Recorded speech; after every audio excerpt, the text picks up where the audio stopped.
as far as monitoring the on-ground situation, forensic teams as well, because this would be taking over the investigation that has been carried out by the Kolkata police. But an in-depth analysis, Shreya, is all the more important where the crime happened, especially in that seminar hall, the CBI team reaching the RG Kar hospital.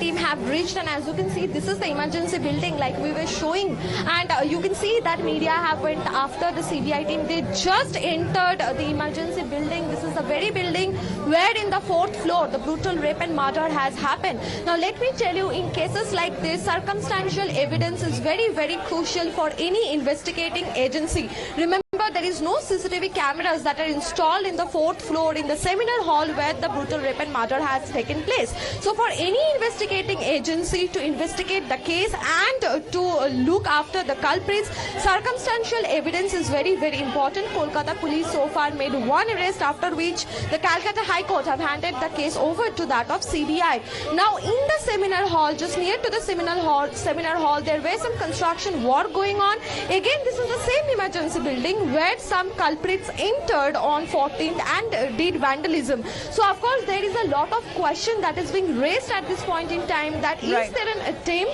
to get rid of the evidence? So standing by for the updates on part of the Kolkata police and a briefing that is expected on their part with regards to the vandalism, with multiple arrests that has now happened, and with the CBI team also reaching the RG Kar hospital as we speak. Thank you very much for the moment.